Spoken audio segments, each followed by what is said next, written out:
Lesson 6.2, unit rate. A unit rate means how much for one of something.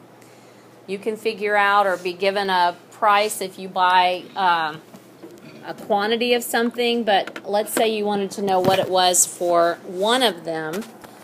And what you're going to be doing today is a lot of dividing. So if it tells you that you have $10 for 8 cans of soup, we want to figure out how much for 1 can of soup.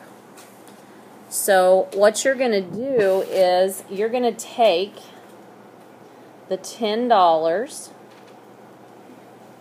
and you're going to divide by 8. So generally whatever the first amount is, whether it's talking money or time or something, you're going to be dividing it by the other number to figure out per one of something. And since we're talking money, you would definitely divide so that you could get dollars and cents if you needed. So 8 goes into 10 one time.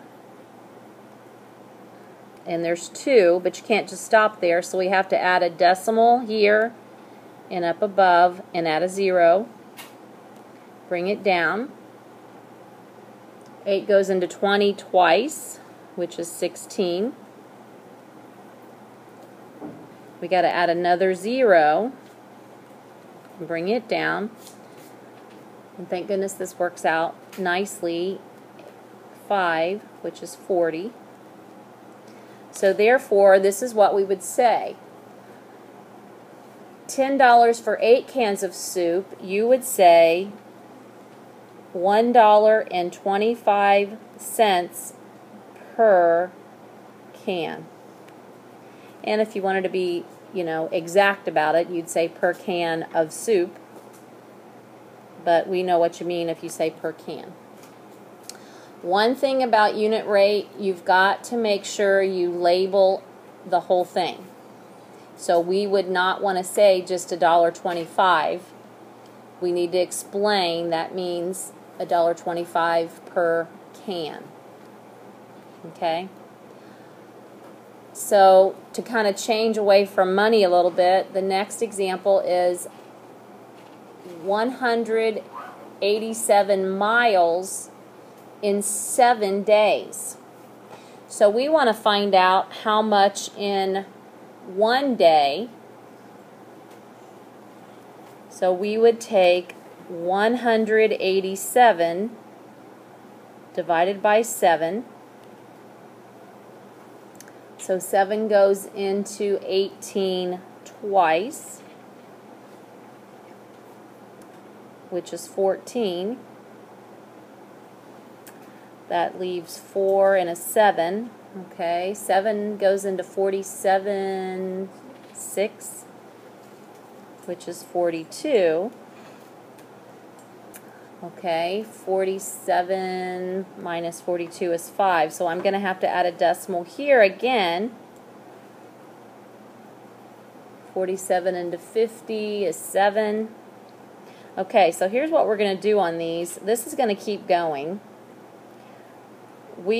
Unless it's money, which you go 2 places, unless it's money, you're going to only go and round to the nearest tenth. So I need the hundredths place, which is a 1, and then I'm going to stop because now I'm going to be able to round to the nearest tenth, and that's what we're going to do on these unless it's money.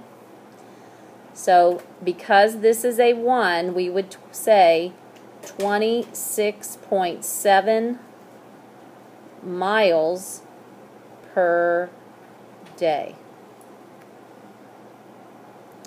So you want to go per one of something, and this one is 26.7 miles per day. So round to the nearest tenth. Okay, and that's what it says down below all my writing there, if you can read through all that. Round to the nearest tenth or cent, if necessary. So if it's money, you're going to have 2 decimal places, everything else 1. Okay, questions about that? Now, when you go to the grocery store, and you look at the end of the shelf, it tells you the price of the item. But on that price tag, in the corner, there's a square, a color square. Sometimes it's yellow, sometimes it's orange, sometimes it's blue, depending on what store you go to. And it gives you the unit price. Does anybody remember seeing that? If you've gone to the grocery store, you see that unit price. That helps you compare shopping between different items or different sizes of items. It helps you figure out what's the cheapest per ounce or per one of something. It gives you the unit price. So that's what a lot of people go by when they decide which item they're going to buy of a particular thing. So right now, we're going to compare, and I'm going to have half of you do the first one and half of you do the second. We've got a 12-ounce bottle of cleanser. Let me erase all this.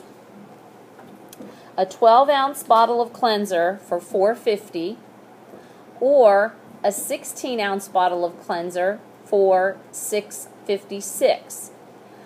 So we want to figure out which is the better buy.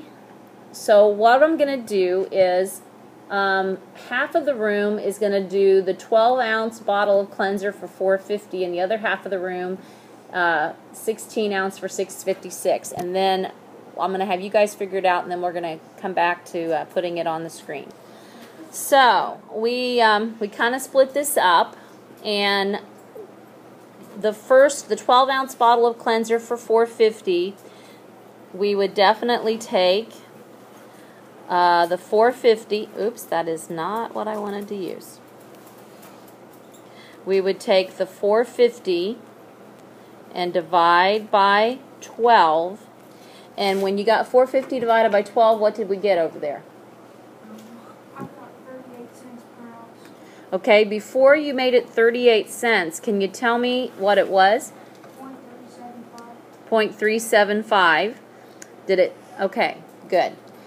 And I'll talk about that for a minute, because if you had to round that off, you would say 38 cents per ounce, and that's good.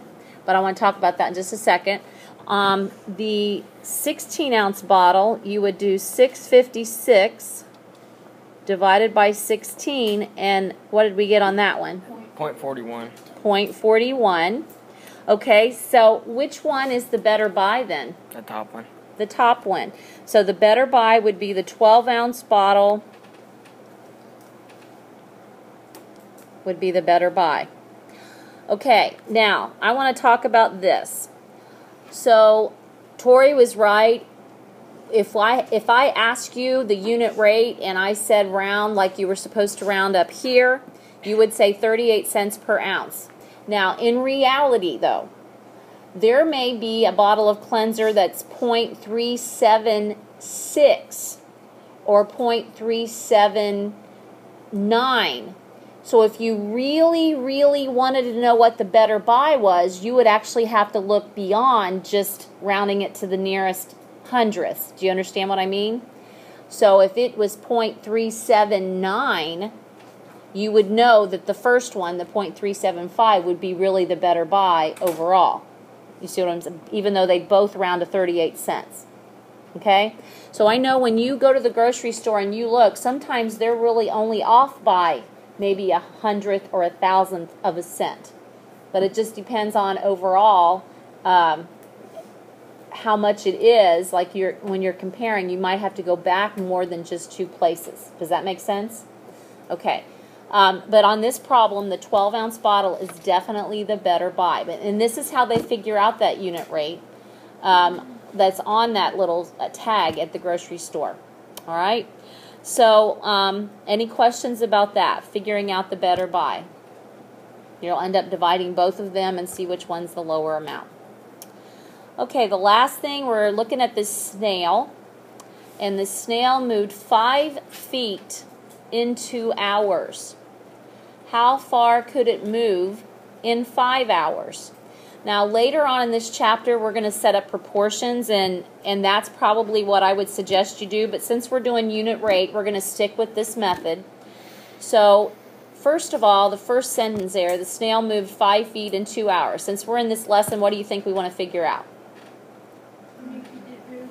how many feet did it move in 1 hour. 1 hour. So what you would do for this problem is you would take the 5 feet divided by 2, and this will tell us how far it moved in 1 hour.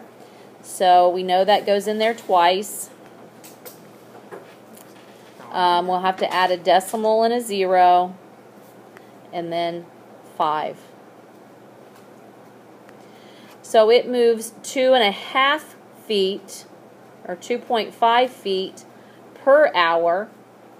But then it wants to know how far would it move in 5 hours. So what do you think I'm going to do with that? Times 5. So 5 times 5 is 25. 5 times 2 is 10. 12.5. So how far could it move in 5 hours? 12.5, and then you would just make sure you labeled it feet. Questions about that?